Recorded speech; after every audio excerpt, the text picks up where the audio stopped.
El autismo, vamos a llamarla no una enfermedad, sino más bien como una afección o una condición que está relacionada con el desarrollo del cerebro.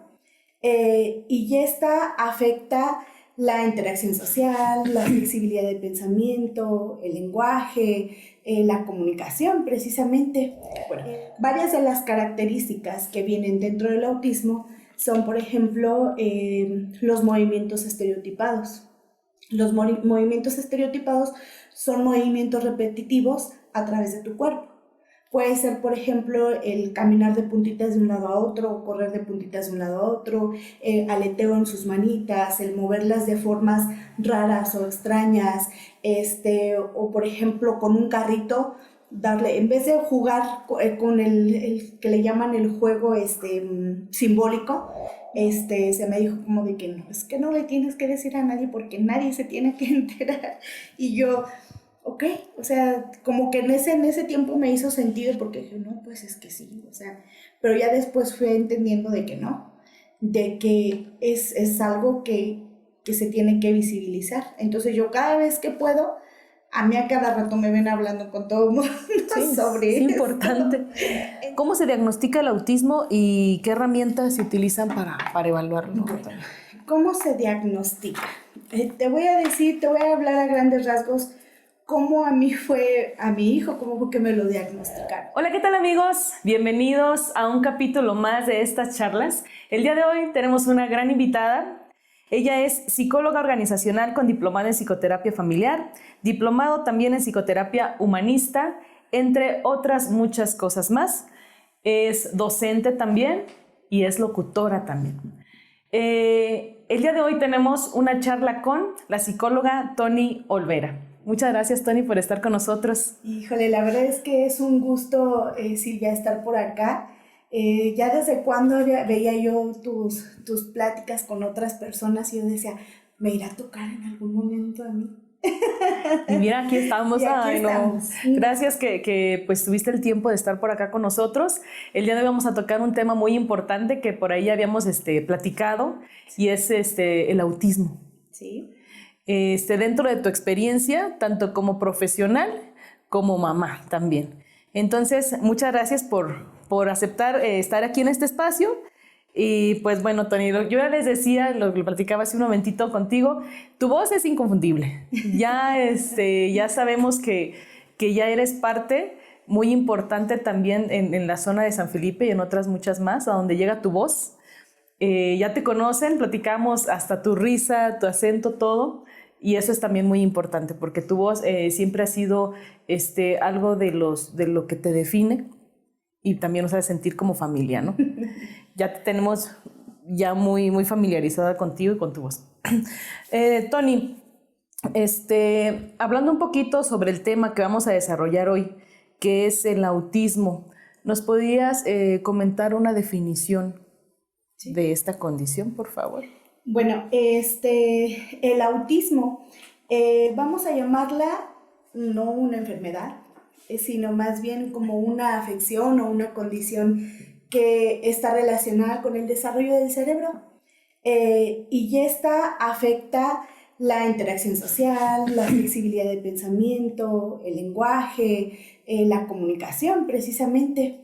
Incluso me atrevería a decir que, por ejemplo, hay niños y personas autistas que no tienen una forma de comunicarse verbal, sino más bien no verbal, y entonces esa es una de las maneras en las que afecta. Entonces es considerado por sus siglas TEA, trastorno del espectro autista, que así lo van a encontrar en el DSM-5, que es el manual de los trastornos mentales.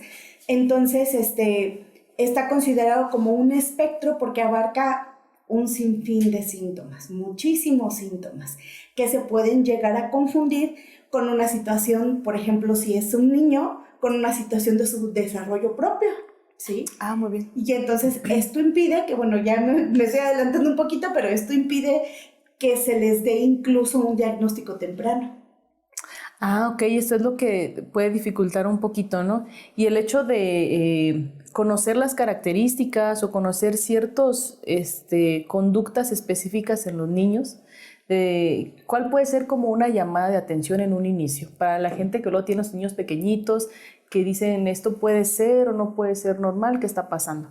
Bien, pues para empezar, cosas bien sencillas que, por ejemplo, el niño se supone que hay, vamos a decirlo así, una edad madurativa del desarrollo, en este caso biológicamente hablando, que los niños pues van pasando por ciertas etapas en donde se supone que en ciertas edades, según por ejemplo los diferentes, incluso pedagogos, ¿no? Piaget, por ejemplo, Okay. que hablan que los niños en ciertas edades, en ciertas etapas deben ir haciendo ciertas cosas, ¿sí? Una de ellas, por ejemplo, caminar, hablar, incluso el mover las manitas, los piecitos, antes de empezar a caminar, ¿no? Por ejemplo. Okay. Entonces, si el niño o la niña tienen un retraso en esto, para el lenguaje, para hablar, para caminar, para incluso, no es algo que esté relacionado con una cuestión auditiva, pero el hecho de que no te contesten, por ejemplo, cuando les hablas, que parezca que están sordos, pues es como de que, ¿cómo? No me está escuchando. Sí, parece que no te está escuchando y no necesariamente no es que no te está escuchando, simple y sencillamente tienden a enfocarse tanto en algo que se pierden en eso y entonces pues no que no te escuchen, sino simple y sencillamente pues no te están prestando atención. Ah, ok. Luego sí, las respuestas que luego tenemos como papás o como cuidadores, no siempre son como las más adecuadas, ¿no? Me está ignorando y se enojan, Sí. o los regañan, o luego tienen otras acciones un poquito más agresivas con ellos. Y realmente es importante lo que nos comentas porque se pueden estar enfrentando a una situación que el niño tiene alguna condición y lejos de ayudarlo, pues lo están afectando más, ¿no? Ok. ¿Cuál sería como de los riesgos de no detectar o no estar atentos ante estas señales? Bueno, es que para empezar, yo considero que los riesgos pues son principalmente para los niños, ¿sí? O sea, para las personas que están dentro del espectro.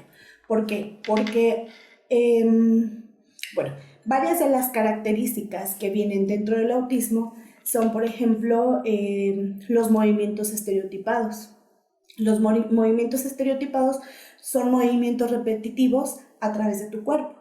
Puede ser, por ejemplo, el caminar de puntitas de un lado a otro, correr de puntitas de un lado a otro, el aleteo en sus manitas, el moverlas de formas raras o extrañas, o por ejemplo, con un carrito, darle, en vez de jugar con el que le llaman el juego simbólico, no tener ese juego simbólico, sino que agarrar literalmente el carrito y darle vueltas a las llantitas y pasarse horas y horas y horas.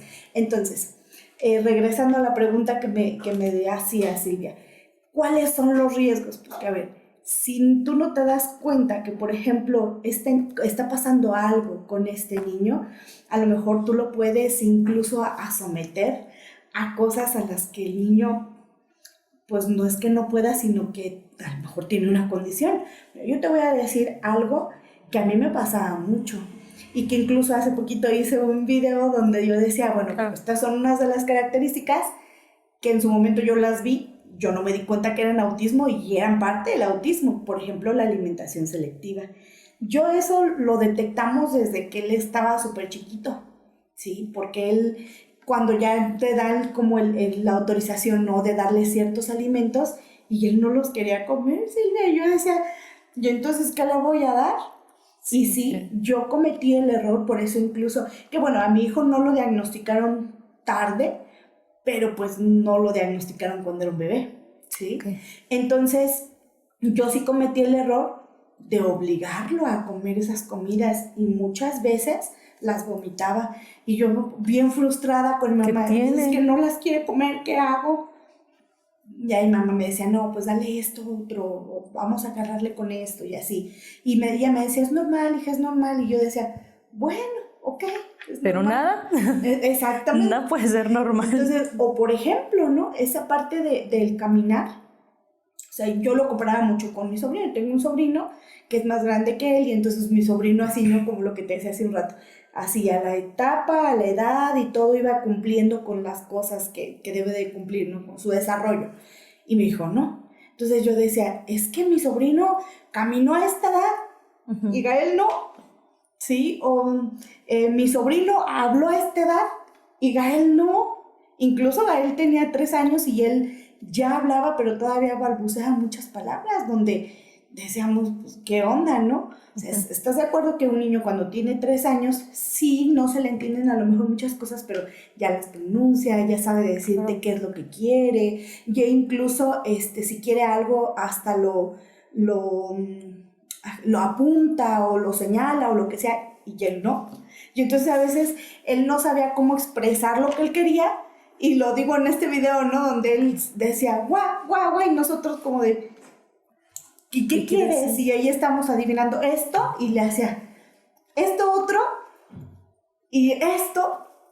Y entonces en un inicio nosotros decíamos, no, es que nosotros tenemos la culpa porque le damos porque todo. le damos las cosas, porque ahí lo tenemos adivinando, ¿no? Él es el que debería de decirnos y resulta de que no. Era parte de estas características que están relacionadas con las características específicas del autismo. Justo, luego tendemos a decir, es que el niño está muy consentido, ¿no? Sí, como lo mencionas, si nosotros no lo estamos ahí para él, él en algún momento tiene que tener la necesidad de decirnos, ¿no? Sí. Pero qué difícil para los pequeñitos empezar a construir este lenguaje o esta comunicación o estos códigos con las personas que están cercanas, ¿no? Y peor si no estamos como que atentos a eso.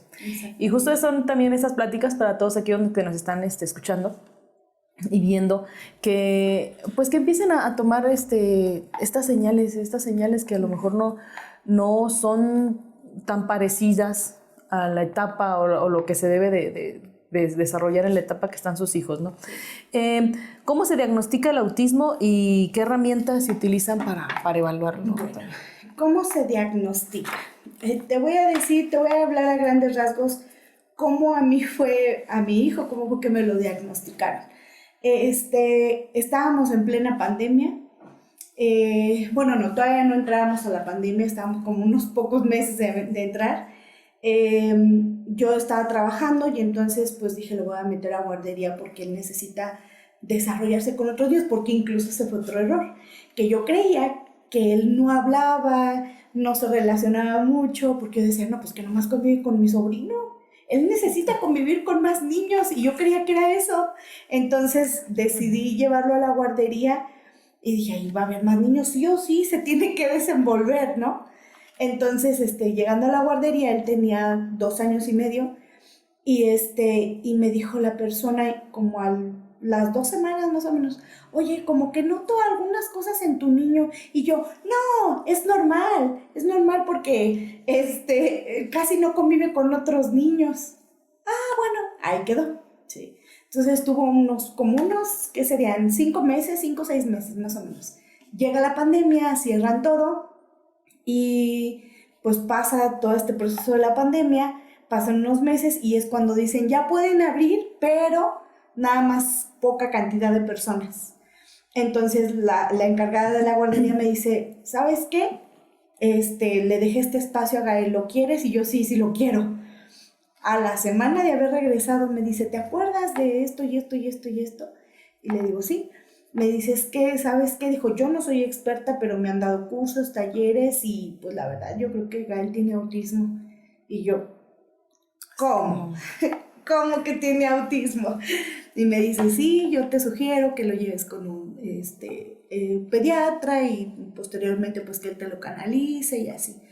Entonces, bueno, el primer filtro, pediatra, ¿sí? El pediatra es como el que él ve toda esta cuestión del desarrollo precisamente, y pues ahí él se da cuenta pues que sí, efectivamente sí pasa algo con el niño, pero me dice, ¿sabes qué? Ahora te voy a mandar con un neuropediatra, ¿sí? Entonces llego con el neuropediatra y una de las cosas justamente que se hacen para el diagnóstico es observar. ¿Qué hace el neuropediatra? Observa. Lo sacó así a una salita, lo estuvo observando y lo primerito que Gael hizo, o sea, porque todavía iba en brazos, y lo primerito que hizo fue caminar de puntitas. Sí, y luego ya empezó con sus manitas así, luego hacer esto. De hecho, incluso hasta el huesito de aquí ya lo tiene como saltado de tanto que juega con su dedo. Con los dos, con ambos dedos. Entonces, él puede pasar horas haciendo eso y no pasa nada. Entonces, pues sí, o sea, el neuro ni siquiera tuvo que observarlo mucho. Ya me dice, ¿sabes qué? Sí, tiene trastorno del espectro autista nivel 1.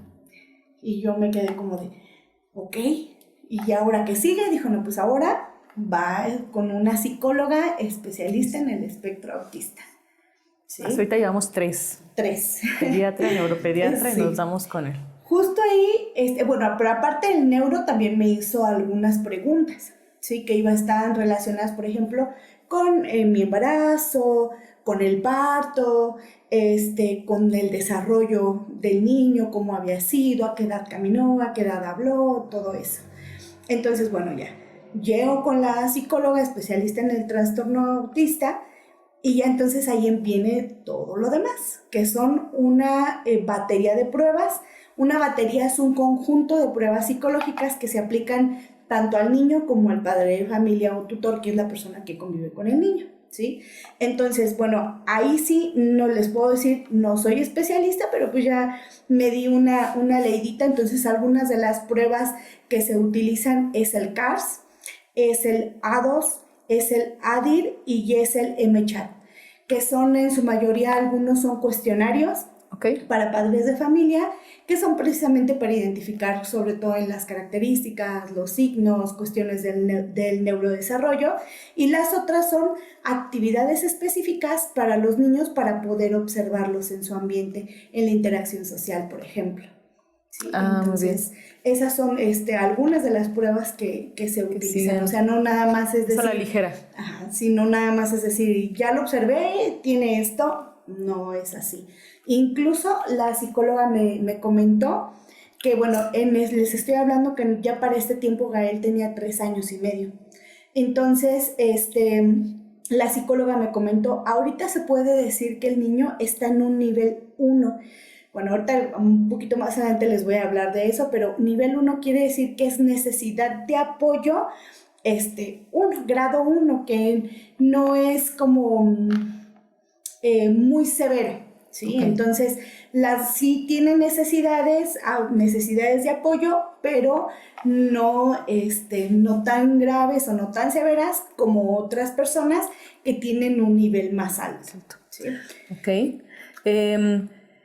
Dentro de tu experiencia como mamá, ¿cuáles han sido los desafíos más comunes que has enfrentado al tener la condición de tu niño? Híjole, pues han sido muchos, incluso pues desde el diagnóstico, sí fue como un poquito complicado porque decíamos, no, o sea, no es cierto. No es cierto, y si se equivocaron, y si nada más le falta madurar más, o estábamos casados con esta parte, ¿no? De, ay, es que le falta convivir con más niños, o es que está bien apapachado, o sea... También te enfrentaste a esta parte de no. Sí, puede ser que la negación incluso. Okay. Pero al mismo tiempo yo sabía que sí, Silvia, o sea, porque yo ya lo veía, te digo que lo comparaba con mi sobrino, yo sí decía, no, es que si pasa algo con mi hijo, no sabía yo qué, pero yo sí decía, no, es que si pasa algo. Entonces, ese fue el primer desafío. Ya después de ahí, pues como incluso como mamá, por ejemplo, para la alimentación selectiva, sí, en ocasiones me ponía yo a llorar porque recordaba cuando lo obligaba a comer, que decía, no manches, o sea, pobrecito de mi niño, que yo lo obligaba a comer, y pues él, o sea, ¿cómo lo obligas a comer algo que es detestable para él, y no por el sabor, sino por la textura, por el olor, por el sabor, por cómo se ve, y que yo no sabía? ¿Y qué fue lo que hiciste, Tony, en este caso, en esa parte de la alimentación con Gael? Pues prácticamente fue como prueba y error, o sea, de hacerle comidas y a ver la que le gustaba. Entonces, si yo veía, por ejemplo, que le daba huevo con salchicha y no se lo comía, Ya no. descartado. Sí, o sea, si yo le daba una quesadilla y se la comía, entonces ya ese es como que esta sí, esta sí. Entonces, a estas alturas yo ya sé específicamente qué cosas sí va a comer y qué cosas no. O sea, a lo mejor las prueba. Ahorita ya no las vomita, ya es un avance. Pero pues sí. Entonces han sido muchísimos los desafíos. Incluso te decía hace rato, ¿no? Cuando uno cree que las aguas se están calmando, viene otra cosa. algo y otra. Y a conocerlo otra vez, tratar de conocer esa parte. Sí. Ok. ¿Qué otras cosas te has enfrentado en las conductas, por ejemplo, de Gael, que tiene Gael, que dices, Dios, cómo lo comprendo, ¿no? Más que nada. Híjole, bueno, te voy a platicar dos.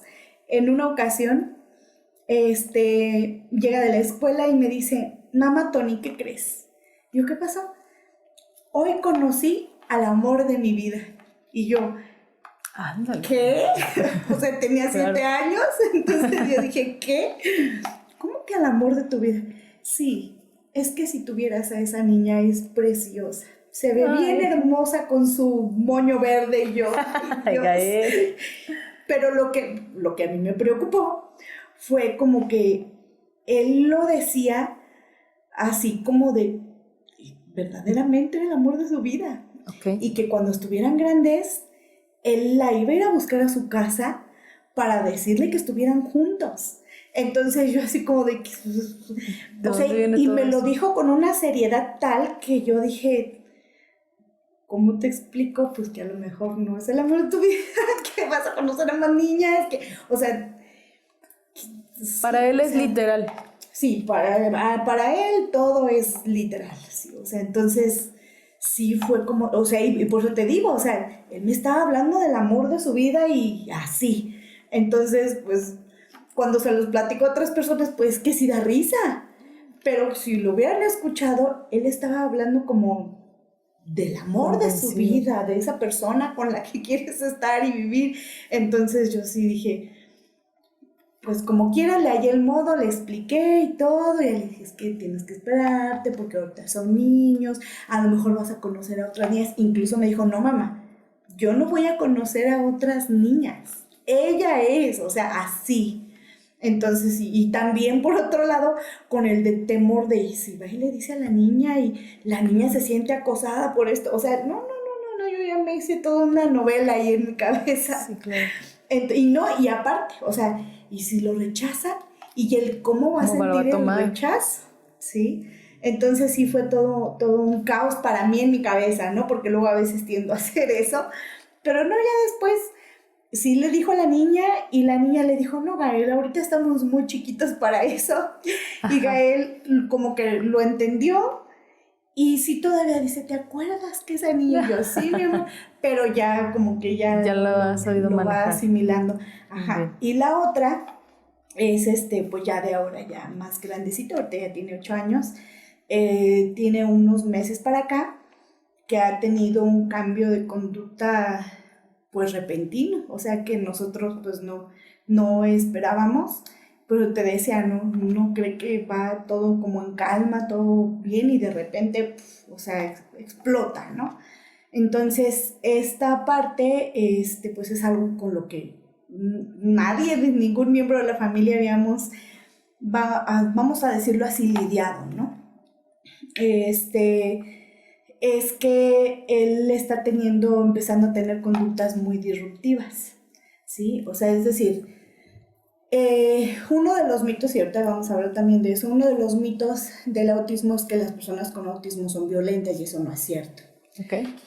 Sin embargo, sí se puede llegar a dar en algunos niños por esta cuestión de la poca tolerancia a la frustración que pueden llegar a tener por muchísimas situaciones.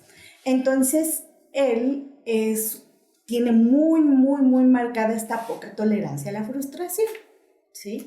Entonces,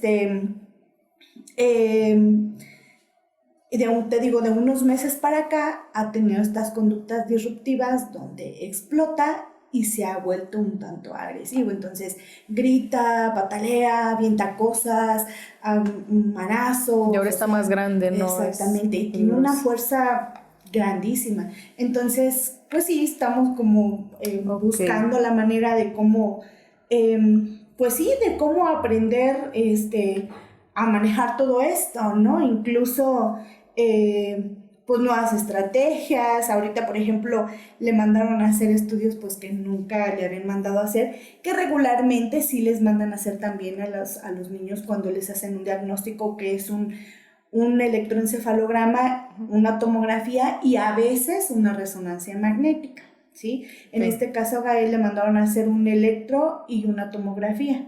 Entonces, uno para descartar cuestiones epilépticas y el otro para descartar daños cerebrales, que sean como los causantes de todas estas conductas.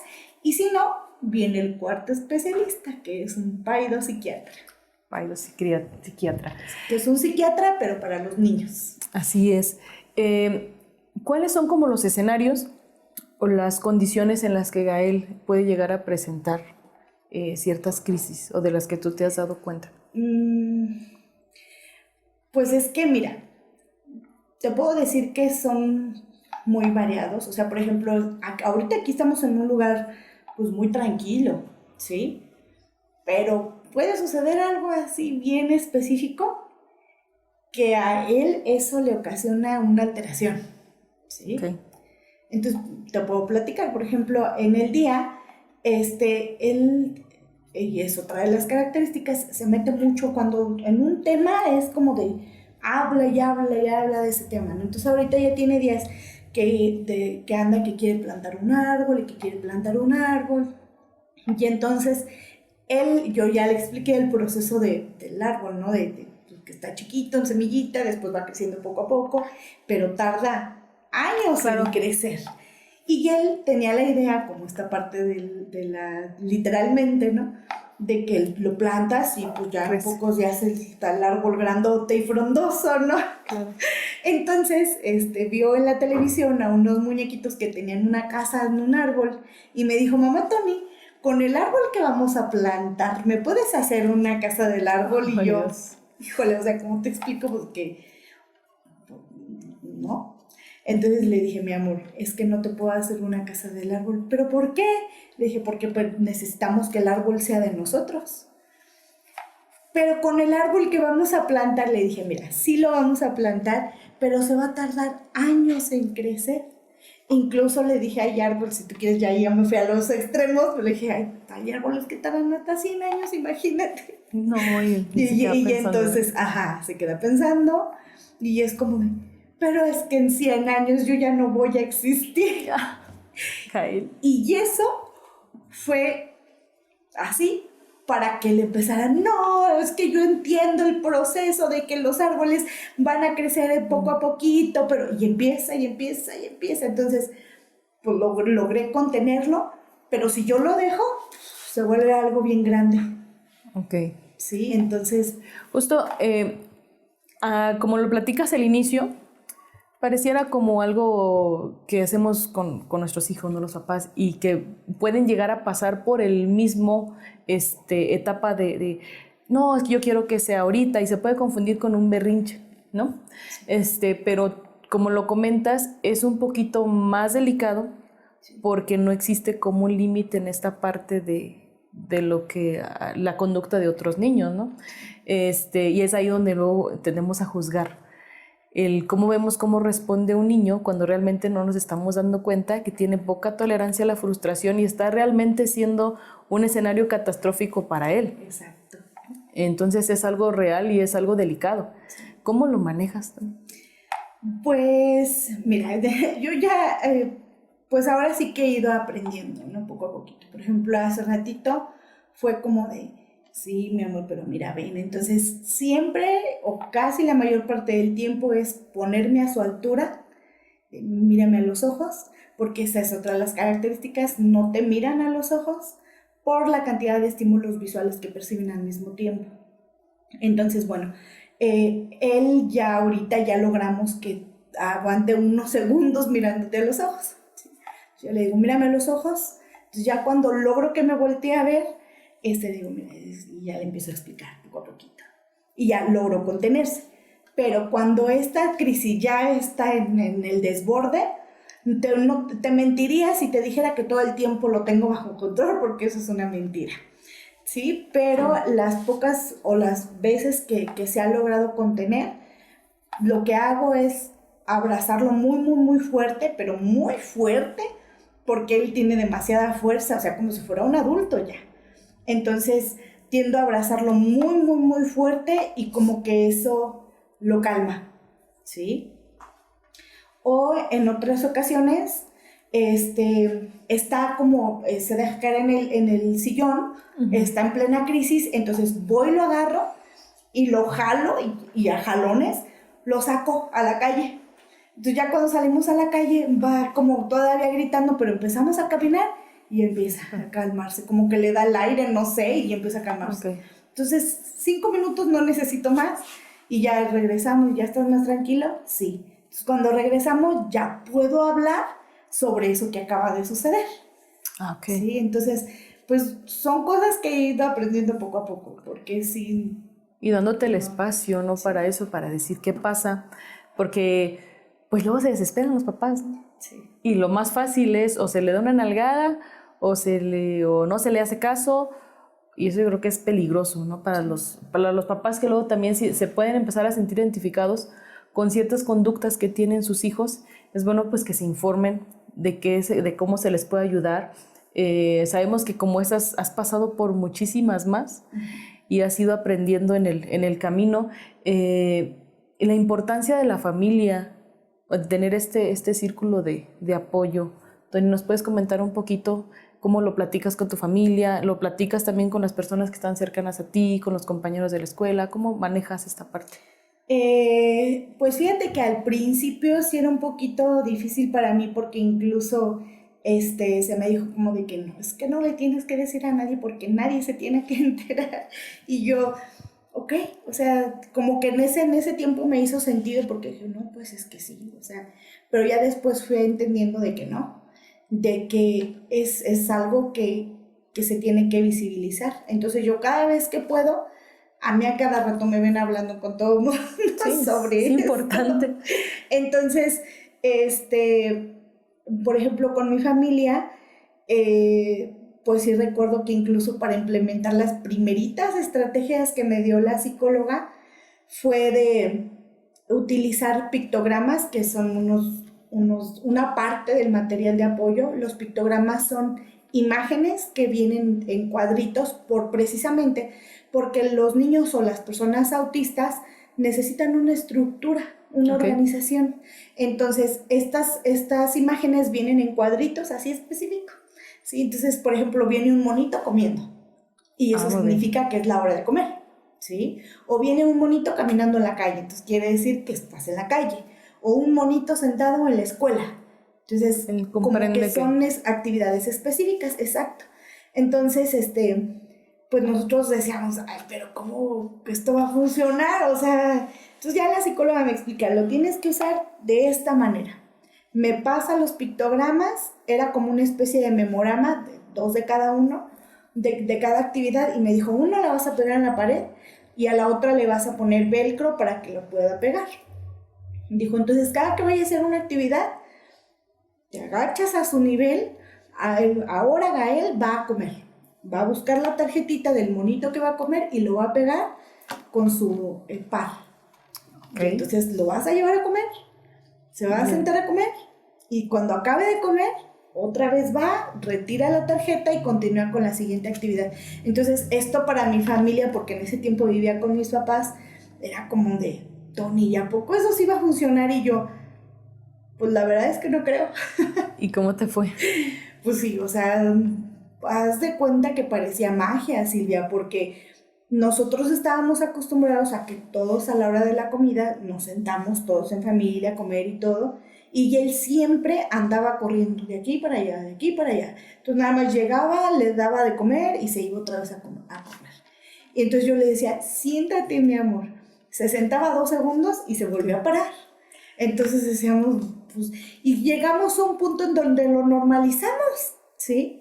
Entonces cuando me dice la psicóloga, no, es que eso no es normal, es que él debe de permanecer sentado como todos los demás, y yo, ok, ¿y cómo le hago, no? Entonces ya me explica esto, lo hacemos, lo llevo, se sienta, y hasta todos estábamos como de, ¿qué va a hacer? Se quedó sentado toda la hora de comida, y todos así de, ¿qué? O sea, Parte de... sí, terminó de comer, se levantó y le dije, pues vamos a retirar la tarjeta. Fuimos, la quitamos y... Fíjate la importancia de conocer todas estas estrategias, ¿no? Sí. Que aparentemente dices, ¿cuál es la diferencia si es algo tal vez simple? Y ahí está, marca una gran diferencia. El hecho de conocer ciertas acciones y tomarlas, hacerlas parte de tu vida, ¿no? Cambia muchísimo. Sí, entonces la verdad es que a mí me ha ayudado bastante el apoyo que tengo de mi familia, o sea, incluso, pues no nada más mis papás, o sea, en mi familia saben mis papás, mis hermanos, una de las hermanas de mi mamá, que es como la que tenemos aquí, mi prima, su esposo, la cuñada, las niñas, o sea, y de todos tratamos como de, incluso yo cada que puedo, y fíjense que ahora me pasó y esto y esto y esto, Okay. siempre estoy como platicándoles precisamente como para, pues sí, ¿no? Para que sepan como todo el proceso que está viviendo Gael y que de una forma u otra pues también me apoyen en ese Claro. sentido cuando yo no estoy. Así es, y justo en estas situaciones que luego se llegan a dar, escuchaba en una ocasión que un pequeñito tuvo una crisis en su escuela, ¿no? Y todos se quedaron como, ¿y ahora qué hacemos? Hasta que una maestra, por azares del destino, encontró la manera de tranquilizarlo, pero creo que es importante que los papás también se mantengan en contacto y en comunicación con las personas con las que va a estar conviviendo, en este caso el pequeñito, para también que sepan qué pueden hacer, ¿no? La importancia de esto. Sí, sí, no, incluso, por ejemplo, ahorita que menciona esta parte de la escuela, desde que Gael entró al preescolar, él ya iba con el diagnóstico. Entonces yo me acerqué con los maestros, dije, es que el niño tiene este diagnóstico, aquí están todos los papeles donde viene el diagnóstico, o sea, todo, incluso también cuando entró a la escuela también, mire maestro, yo soy la mamá de Gael, Gael pasa esto y esto y esto, cualquier cosa, yo estoy al pendiente, entonces siempre era lo que te decía, ¿no? Hace rato le platicaba a Silvia, pues que los maestros a mí yo creo que ya me alucinan, porque pues yo sí ya ahí estoy, con los maestros Adruidal y Gael, Gael para Pero es muy importante porque hasta los mismos maestros, yo creo que pueden encontrar lejos de la teoría, yo sé que lo viven y que no es fácil, ¿no? Sí. No es fácil, pero también sí tienen el acercamiento de ustedes como papás, la importancia de que estén ustedes como papás, sí. Pues apoyándolos de cierta forma, porque los que conocen de primera mano, obviamente, la condición de los pequeñitos, pues son ustedes, ¿no? Sí. Entonces, imagínate, tienen el contacto y la comunicación y también esas estrategias que te ayudan a ti. Pues qué más, ojalá que tengan esa apertura todos los maestros o las personas que pueden estar también cerca de esta condición. ¿Qué tipo de apoyo y recursos están disponibles para personas con autismo y sus familias? Dentro de tu experiencia, lo que conoces, ¿con qué te has encontrado? Bueno, me he encontrado con diversas organizaciones, algunas pues al final del día sí cobran, pero es como un costo como de recuperación, pero que ayudan bastante. Está, por ejemplo, y no es promoción, no es promoción, pero pues es con las que es con las que he tenido como algún acercamiento, que es el CRIT, el Centro de Autismo en Irapuato. La organización de Clima, esa está aquí en León, Guanajuato, y la otra que es la primeritita con la que nosotros llegamos, que es Corazón Incluyente, también está aquí en León, Guanajuato. También están, por ejemplo, las terapias, terapias cognitivo-conductuales, ocupacionales, emocionales, familiares, educativas, de lenguaje. Entonces, pues sí, es toda una amplia gama. Por ejemplo, te puedo decir que Gael llegó a un punto en donde ya no solamente estaba yendo con la psicóloga cognitiva conductual, sino que también estaba yendo con un psicólogo emocional, porque ya eran también cuestiones emocionales. Entonces pues sí, incluso porque los niños o las personas autistas, gracias a estos grados de la poca tolerancia a la frustración, de la interacción social, que se les dificulta todo esto, pueden llegar a desarrollar ansiedad, por ejemplo, depresión o otras cuestiones que les afectan literalmente en las emociones. Entonces tienen que tener como su proceso lo más pronto que puedan para Y aparte, sobrellevarlo. Silvia, otros de los recursos que hay es el medicamento. Mira, ese es un tema que incluso yo también estaba bien renuente a eso, y me he tocado con muchos pacientitos que me dicen, es que ¿cómo lo voy a medicar, psicóloga? Es que mire, yo, pero es que es importante. A veces creemos que el medicamento los va a atontar, que no los va a dejar hacer una vida, pero la verdad es que el medicamento cambia muchísimo, muchísimo. No es para que el niño se vuelva un adicto o la persona se vuelva un adicto a ese medicamento, sino es muchas veces para controlar, por ejemplo, cuestiones de la atención, de la memoria, de la hiperactividad, la ansiedad, o sea, cuestiones de estrés. Entonces ayuda muchísimo. Entonces, de los que a Gael le ha tocado, porque hemos pasado por un sinfín de medicamentos, les puedo decir que han sido algunos medicamentos controlados, algunos otros de libre venta, pero todos tienen que ser dados por un médico especialista. No es como que se tengan automedicar.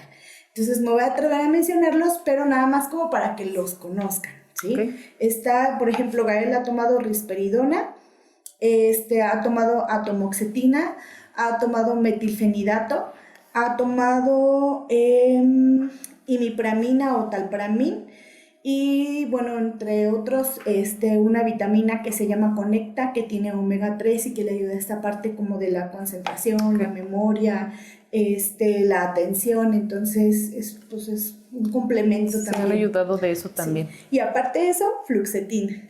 Entonces, sí, ha sido todo un proceso, pero que al final del día pues se han visto buenos resultados. Para él está siendo funcional. Ok. ¿Cómo crees que puede mejorar la inclusión y la aceptación por parte de la sociedad? Híjole, ese sí es un tema bien complicado, Silvia, pero súper, súper complicado, porque actualmente vivimos en una sociedad que quiere ser inclusiva, pero pues la verdad es que en muchas ocasiones no lo somos. Entonces, empezando por el sistema educativo, ¿no? Siguiendo por los mismos padres de familia, para terminar con la sociedad. Entonces, ¿cómo es que se puede mejorar? Primero, pues yo creo que empezando por padres de familia, aceptando el diagnóstico que tienen sus hijos, aceptando que tienen una condición, que no están enfermos, ¿sí? Porque una enfermedad se puede llegar a curar, y esto no es algo que se cure, es algo que es para toda la vida. Entonces, el aceptarlo, brindarles el apoyo, independientemente del nivel de necesidad de apoyo en el que se encuentre el niño o la niña o la persona, sí puede haber mejorías, o sea, sí puede haber avances. Entonces, principalmente los papás. Para seguir, pues, no dejar que las escuelas, pues, dejen a los niños, ahí se van, ¿no? Fuera de las actividades. Efectivamente, sino también como incluso recordar, pues, que ya ahora hay una reforma educativa en donde se habla sobre la inclusión y se tiene que incluir sí o sí a los niños, ¿sí? Y yo no voy a decir que es con todos los maestros, porque no es cierto. Afortunadamente a nosotros nos ha tocado con maestros que han tenido como esa disponibilidad y todo, pero también ha habido otros maestros con otros casos que he sabido pues que no lo hay. Entonces también con los maestros que haya esa disponibilidad, porque pues al final del día es facilitarle el trabajo también a ellos. Entonces pues para qué complicársela más, ¿no? Claro. Y socialmente hablando, pues que por ejemplo si a ti te toca ir caminando en la calle y a lo mejor tú no sabes que esa persona es autista, pero la ves con una... Porque físicamente pues no se nota, no es por ejemplo como el síndrome de Down, ¿no? Que se nota. Aquí no se nota. La verdad, físicamente hablando no se nota, o es muy difícil que se note. ¿En qué lo puedes notar? pues en su comportamiento, Okay. en su conducta. Entonces, si tú ves que hay una persona que se le está dificultando algo, o sea, y ya dejémonos de una persona autista, ¿no? Cualquier persona que se le está dificultando, por ejemplo, para bajar unas escaleras eléctricas, hombre, nada, te Apóyalo. cuesta apoyarlo. O preguntar, ¿necesitas ayuda?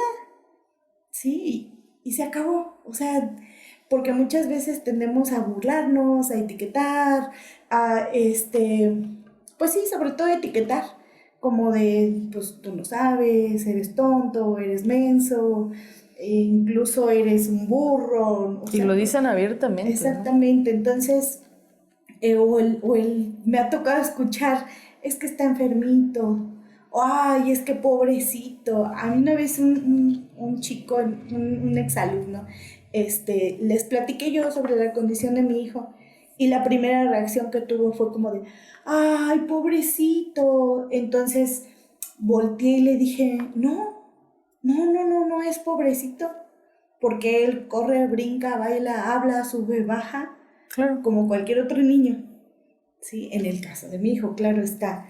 Entonces, no es que sea pobrecito, porque no es algo con lo que digas, ay, pues, qué difícil. Sí es difícil, pero no es como decir,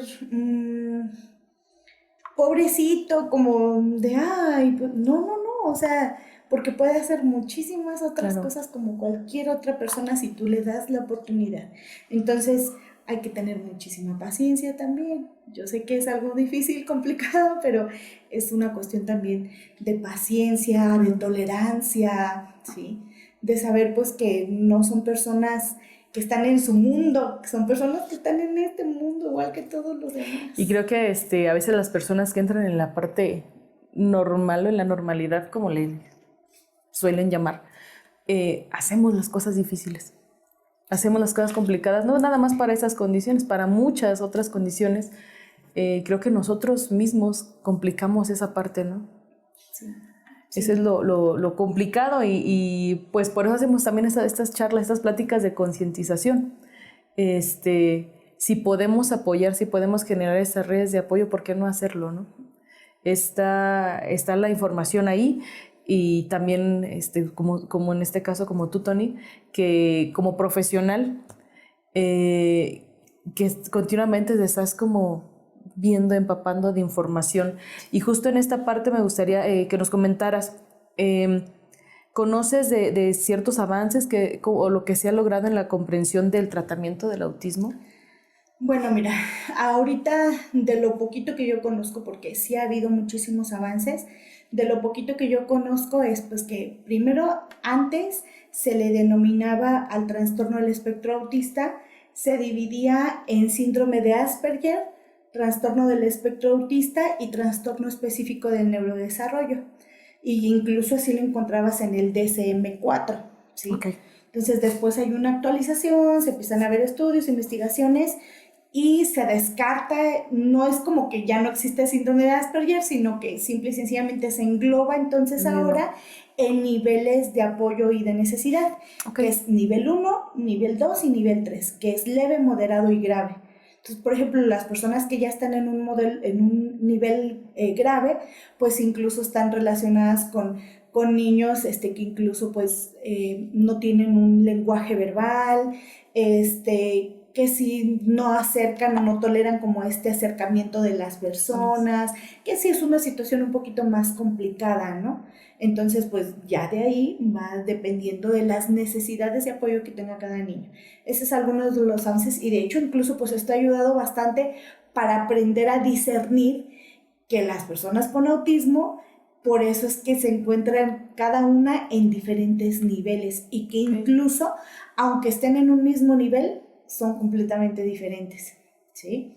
Otras es que, como es esta parte de la tolerancia a la frustración, de algunos miedos o cosas que ellos perciben de forma literal, entonces se están desarrollando a raíz de cuestiones tecnológicas algo que se le denomina realidad virtual, que es en donde someten a los niños a ciertas realidades virtuales, por ejemplo, incluso que estén relacionadas con miedos, para que aprendan cómo a lidiar con estos miedos y que el día que se enfrenten prácticamente a la realidad, sepan cómo actuar o qué es lo que hay que hacer. Entonces también esto es bastante Está bueno. muy bien. Sí. Ya también te dan más oportunidades de revisar qué estrategias puedes pues aplicar en estos pequeñitos o en estas personas, porque luego se piensa que nada más es en la infancia, pero luego he escuchado testimonios que erróneamente, pues de pequeñitos jamás les dijeron que tenían algún grado de autismo, hasta que ya tienen más de 20 o que son adultos. Entonces no quiero pensar todos estos años a lo que estuvieron expuestos sin ser diagnosticados, ¿no? Sí. Y lo peligroso también, como los riesgos que estábamos platicando al inicio, pues que no nada más es una condición de infantes, sino que pues de adultos también. También por ahí hay muchas personas que luego hay ciertos rasgos y ni siquiera se han dado cuenta, o dentro de la familia y todo el tiempo estuvieron juzgando a la persona o tomando decisiones equivocadas. ¿Qué mitos conoces o qué conceptos erróneos acerca del autismo? Bueno, ya hace rato hablábamos uno de ellos, ¿no? Que el hecho de decir que todas las personas autistas son violentas, eso no es cierto. Es una completa falsedad, no es, incluso ni siquiera entra dentro de los criterios diagnósticos, o sea, para nada. La otra es que un mito es que muchas personas piensan que es una enfermedad y no es una enfermedad, no es algo que incluso aunque le des medicamento, no es como de que ya se le quitó y ya va a ser todo bien, no. Y fíjate que aquí me gustaría añadir algo, que no hay que dejarse llevar mucho, porque incluso en días pasados, bueno, como estoy muy inmersa en estas cuestiones del autismo, pues ya ven los algoritmos en las aplicaciones, ¿no? Entonces, tanto en Instagram, en TikTok, en Facebook, todo me aparecen un montón de cosas del autismo. Y un día me apareció un anuncio que decía, es una completa falsedad que el autismo no se puede curar. Y yo dije, ¿qué? Entonces ya me meto y tienes que tomar este medicamento y que es milagroso y que no sé qué. Entonces yo dije, y un montón de personas, mamás, yo tengo a mi niño autista, información, información, y yo como de, o sea, entonces no se anden creyendo de eso, no es algo que tenga una cura, es algo que se va a vivir por el resto de su vida. Entonces este es un completo mito, y entonces no se puede curar.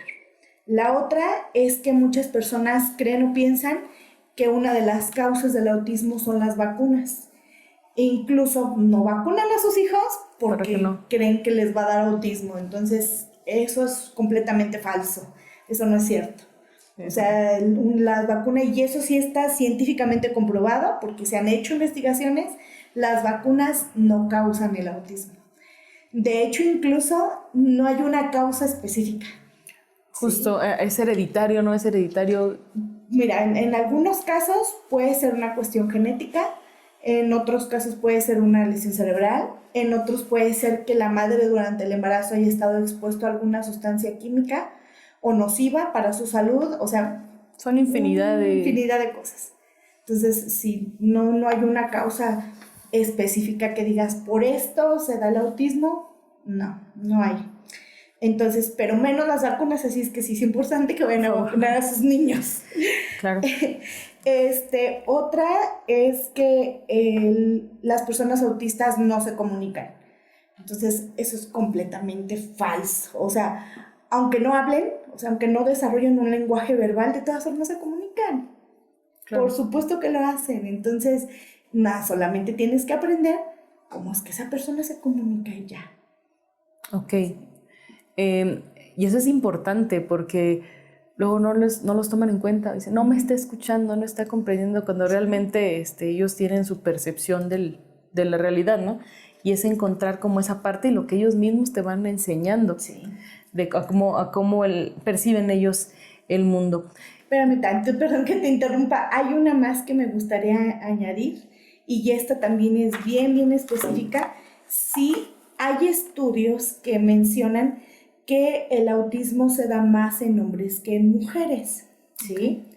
pero es un completo mito que que las mujeres no tengan No. autismo, ni mucho menos, eso no es cierto. O sea, hay mujeres autistas también. Entonces, esto puede ser tanto en hombres como en mujeres. Ok. Ok, entonces para también que tengan eso, sobre todo por las señales, para estar atentos también. Eh, Tony, me gustaría que me dijeras qué ha significado el autismo en tu vida. Mm, ¿Qué ha significado? ¿Qué te ha Mm, enseñado? Me dejas pensando. Justamente hace rato decías, qué suerte que Gael tenga una mamá como tú y mi respuesta fue como de, no, pues más bien yo creo que la suerte es mía. Entonces, eh, el autismo para mí ha venido a cambiarlo todo. Este, ha sido un proceso lleno de cambios, ha sido algo difícil, pero también me ha permitido crecer, crecer como profesional, incluso como mamá, aprender muchísimas cosas de mi hijo, y yo creo que también, pues, no solamente con mi hijo, sino también hasta mi propia profesión y el ser empática también con otras personas, entonces me ha marcado de muchísimas maneras y se ha significado muchas cosas. Ok, muchas gracias, Tony, porque justo platicamos, eres alguien que se involucra tanto, obviamente como mamá y también como profesional. Este, una persona con autismo, luego platicaba con otros amigos, colegas conocidos, me dicen, es como si tuviéramos con nosotros unas personas un poquito más evolucionadas que nos están enseñando que el mundo se puede percibir de otras formas, ¿no? Sí. Y que nos están marcando una pauta, un camino también para nosotros decir, ok, también existe estos escenarios, hay más escenarios posibles en los que se va a desarrollar, ¿no? Y esto está muy interesante. Y por eso me atrevo a preguntártelo, porque sé que no nada más es el hecho de decir, ok, yo vivo con esto, sino el ver las posibilidades y justo también estas pláticas, qué bueno que te abres con nosotros. Claro, nos has mostrado un poquitito de lo que te ha tocado vivir, de lo que te ha tocado lidiar. Sí. Pero yo creo que con esto yo sé que muchas personas van a decir, me siento identificado con esta parte. Y lo importante es que no te cierras a esa información, sino que continuamente lo estás dando. Justamente habíamos visto unos videos cortos por ahí en tus redes sociales, Sí. que también cuando tengan la oportunidad la gente de luego checarlos, es bien importante que estemos ahí, sobre todo aunque no estemos de primera mano o con un familiar directo, pero se necesitan redes de apoyo. Exacto. Se necesita redes de apoyo y también comprenderlo, sobre todo con los niños, ahora que también esta información está más abierta para los niños. Los pequeñitos lo toman muy bien y es impresionante cómo ellos te van enseñando, mamá, esto debe ser así, nosotros tenemos que comportarnos de esta manera porque hay un compañero que lo necesita, ¿no? Sí. Y empiezan a tomar esto como una disciplina y eso es importante. Como nos enseñan a los papás, que luego los papás no estamos, ay, no sé, que el maestro se encargue, que el psicólogo se encargue, que el especialista se encargue y a mí no me metan. Y eso está un poquito... Los papás nos lavamos las manos. No, fíjate que en ese sentido, Gael ha tenido mucha suerte porque, bueno, pues todos hemos tenido mucha suerte porque le han tocado compañeritos muy comprensivos, o sea, que lo quieren mucho, en ocasiones le ayudan a tranquilizarse, lo jalan mucho, me ha tocado ver de Gael esto, Gael aquello, y así, entonces lo traen para arriba y para abajo, y sí, o sea, nosotros en ese sentido sí lo hemos batallado, y pues la verdad es que eso ya es una gran ayuda. Claro que sí. Tony, ¿nos podrías dar algún mensaje para la gente que nos está viendo, ya como un mensaje final para poder cerrar esta charla? Un mensaje final. Pues lo que me gustaría decirles es que independientemente de que te encuentres o no con una persona autista, pues que trates de ser empático independientemente de la situación, que trates de ser empático, que trates de entender a las personas, de no juzgar, de no criticar, porque no sabemos lo que el otro está viviendo. Entonces, pues eso, que aprendamos a no meternos incluso pues en las vidas ajenas, simple y sencillamente el ser empático, el entender, el comprender, el que si yo no puedo apoyar o no puedo ayudar de alguna manera, pues entonces mantenerme al margen y se acabó sin emitir un juicio o sin emitir un comentario que a lo mejor puede dañar a la otra persona. Y es delicado claro. Y es importante. Bueno, sí. Mira, Tony, tenemos un pequeño obsequio para ti. Es esta tacita. Mira, encontramos azulita. Este color tan característico también sí. de esta condición. Quisimos hacerte este regalo, Tony, porque pues te conocemos, yo te conocí en la parte docente, fuiste mi maestra, y pues yo me siento muy honrada de tener una maestra, de haber tenido una maestra como tú, porque pues no solamente yo, también otros alumnos con los que me he topado siempre, cuando la primera impresión y durante el desarrollo del curso, me dicen excelente maestra. Yo creo que siempre te vemos con una sonrisa, tu voz tan característica, que siempre nos tiene un mensaje alegre también por tu trabajo como locutora, entre tantas cosas que hace Tony. Creo que eres una persona también con mucha simpatía, que toma las circunstancias de tal forma que puedas encontrar soluciones, no nada más como quedarte en esa parte de la victimización, etcétera, sí. No nada de eso. Siempre es una persona con energía muy bonita. Entonces, por eso, pues quisimos darte esta tacita. Dice, esta taza contiene mi corazoncito, y acá está el corazoncito adentro. Y con esto quiero decirte que pues toda la gente que tenemos el alcance o que has tenido el alcance para transmitirnos tus mensajes, de todo tipo, tanto del conocimiento como de en un momento que estamos tristes y te escuchamos hablar y ya nos cambiaste el día. Yo creo que aquí está el corazoncito de muchas personas, no nada más el mío. Gracias por este espacio, gracias por darnos el espacio de estar platicando sobre esto y abrirte con nosotros, y ojalá que no sea la primera vez. Esperemos que no. La verdad es que yo estoy muy contenta, muy agradecida por el espacio que me estás dando, Silvia, porque pues eso es lo que yo busco, que sea un tema del que se habla como cualquier otro tema y que todo el mundo esté enterado y que todo el mundo conozca sobre esto, porque es importante y que incluso no es como que no existiera, son personas que siempre han existido pero que nunca se les había dado esa visibilidad. Entonces esa es mi razón de ser, que se conozca qué es, cómo se come, cómo vivimos las personas que estamos pues alrededor de ellos, ¿no? De manera más cercana. Y ya pues nada más como para finalizar, me gustaría hacerles una pequeña invitación. Estoy haciendo una red de padres, precisamente, con papás y mamás que tienen a sus niños con este trastorno y con cualquier otra condición de neurodesarrollo, pues para que formemos una red que podamos, no sé, en algún momento pues acercarnos, compartir nuestras experiencias, porque algo que a mí me ha ayudado bastante pues es el hablar. Entonces el hablar, el expresar lo que yo estoy sintiendo, porque pues sí, no ha sido fácil y sé que para muchos otros es todavía más difícil que conmigo, ¿no? Entonces pues también es importante para los papás pues no tragarnos todo eso, sino que también expresarlo y pues apoyarnos entre todos que estamos pasando una situación o igual o similar y pues nos podemos apoyar entre nosotros. Claro, pues ya saben, ahí está la